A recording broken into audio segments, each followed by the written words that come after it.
Yeah. Hey, Coach, how you doing? Merry Christmas. Merry Christmas. All right. Hey, just want to check in on the injuries and then a couple questions on moving forward here.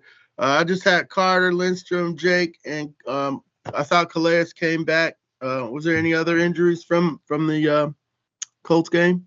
Nothing new to report right now, Led. Obviously we got a little later start this morning. Wanted guys to be with their family, so we open up a little bit later. So I don't have all the the updates yet, but obviously leaving the game yesterday, I feel pretty good. Obviously there's gonna be some guys that are a little nicked up, but I feel pretty good about where we are coming out of that game. And whatever you did last week, are you trying to bottle that up and try to get the same results from your guys at when you go up to Chicago? And I know the road's been an issue for you all. Well, we have found a way to win a few at least. Some have been really the last two, Jets and Carolina. The weather's been a factor too. It's not just been cold.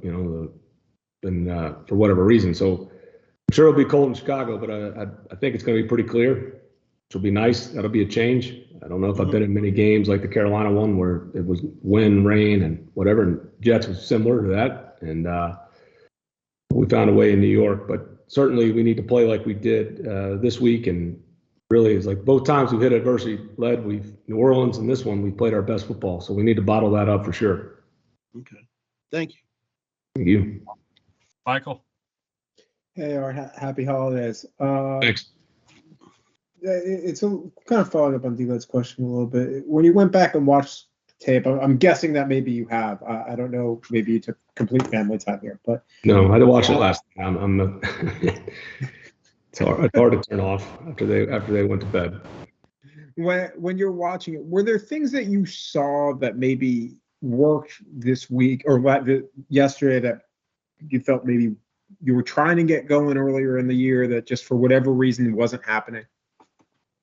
Mike, I think we've talked about it all year. I mean, there's been signs of it. I mean, I don't think it's by accident that we found a way. I think it's 6 games now of 400 plus yards.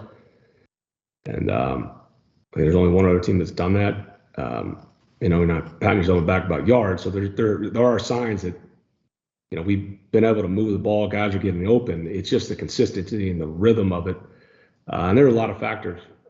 Certainly yesterday felt about as good as it's been in a while in terms of just constantly moving the football, coming away with points. Like I said yesterday, you'd love to have punched the last 2 red zone drives in for touchdowns and a little conservative. I wanted to pick it up, but it's kind of like Murphy's Law. I felt the game was over. We just, the clock wound down, they used it, and we kicked it, especially the last one there.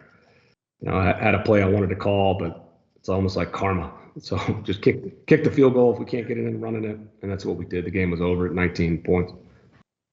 When I was talking to some players post-game yesterday, they had mentioned that at some point last week, you guys had an offensive meeting where you guys hashed a lot of stuff out. I don't know if that was more trying to figure out stuff for Taylor or if there was something else that you felt was there. I guess, was there something that maybe came out of that meeting that helped kind of spur this?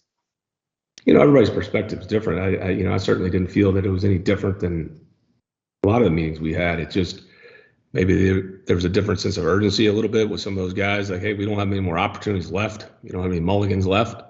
Again, I believe, like I always I like those guys to give you what their true feelings are. But from my perspective, it's stuff we've been pressing them. And some meetings have been a little more intense than others. And but that goes with the relationships we have with the players, and certainly where you can have those honest dialogues. I mean, that's what this is about, the trust, knowing that you're never going to be perfect, but you can be honest, and that's how you get things figured out. So it's refreshing when you hear that. When you say it, Mike, it makes you realize you got the right people.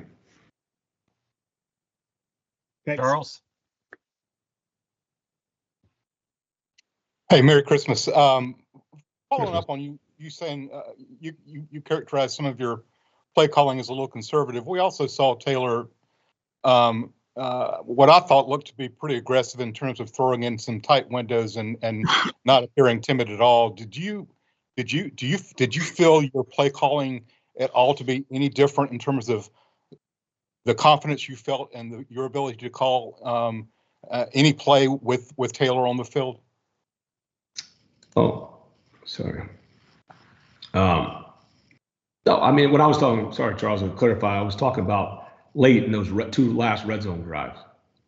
When I say conservative. Okay.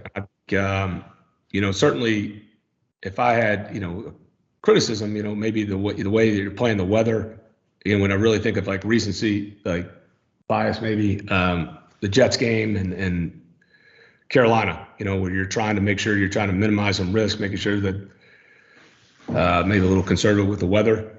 Certainly, those are things you go through, especially after the Carolina game. But I called it pretty aggressive a lot of the year. I mean, Tampa, we were pretty aggressive most of that game.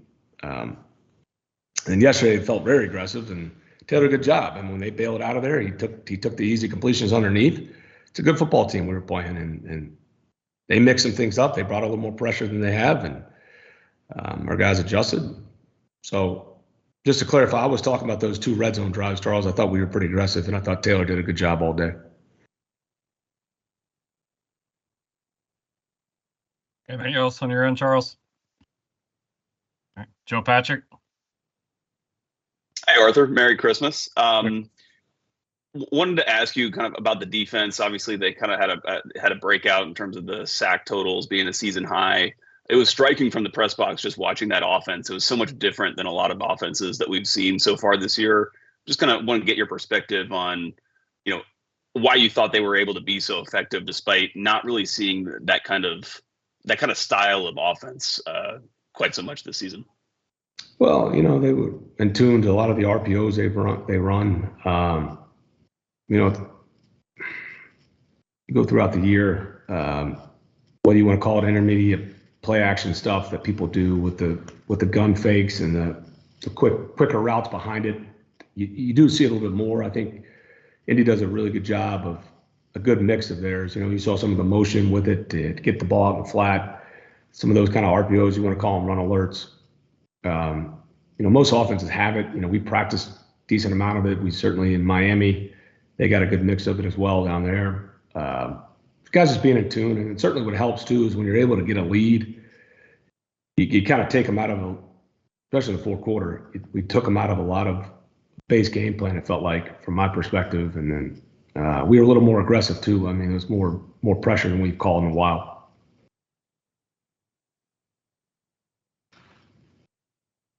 Anything else, Joe? All right, Michael. Yeah, obviously Tampa ended up winning last night. How much were you paying attention to that, and now with 2 weeks left and kind of maybe understanding a little bit more of scenarios potentially, how much more are you maybe going to address that this week with the team or not? Or yeah, I mean, I think everybody's aware, Mike. I think the most important thing I can do my job to the best of my ability is we got to find a way to beat the Bears. That's all that matters. Things are out of our hands, and you've covered this a long time. I've been around this league long enough to know that what's supposed to happen usually doesn't. So the only thing we can control again is getting ready to go on the road and playing a good Bears team. They played really well in the last 2 months of the season, and playing really fast on defense. They have a really good rushing attack, and so we've got to be ready to go. And you get any good gifts? It's the best gift, and not to sound corny, but it really was being able to spend last night with my kids and this morning and seeing the joy in their face. So that was the best gift I could get. What did they get? Liam's all into Paw Patrol, so there were a lot of Paw Patrol. Sophie had some Taylor Swift stuff, and then Tanner is into the Roblox. Like I said, the biggest mistake I made was not investing in Roblox. Thanks. D-Led. Got the muted. I feel like I'm back in 2020, 2021. Yeah, Coach, you touched on the Bears. I got them. They won 3 of their last 4. How's Justin Fields and the offense playing? I see they got Foreman and Herbert running, going pretty good too. Yeah, they're doing a nice job. I mean, their rushing attack is rolling. It was like last year when right before we played them, they had a couple weeks of pretty good games running the football and design quarterback runs, and then the play extension, those add up too. When the game got close yesterday, he scrambled for a big play, and certainly their defense is really playing well. They've made a lot of investments in that defense, and some of the younger pieces they have in the secondary are playing well. Obviously, they added Sweat. They're doing a good job getting pressure, mix of 4-man rush, and when they do light you up, I think Eberflus is doing a hell of a job. Thank you. Mm-hmm. Justin Felder. Merry Christmas. It's been trending this way for a while now, and you've seen it the past few weeks, but just about every member of your draft class this year made really significant contributions yesterday. What did you think of that, and seeing the rookies really step into bigger roles as we head towards the end of the season? Well, that's what you want, and some of them just things get accelerated maybe by injury. You go into the season, you think you have pretty good depth there, and you want to bring them along the right way. You've seen Clark and Zach play more lately, and Zach certainly taking advantage of those opportunities. He's done a hell of a job, and you feel great every year after your draft class, but year after year, that's just the type of players that we've been able to bring in here, and you try to tweak that process. Feel really good about that class.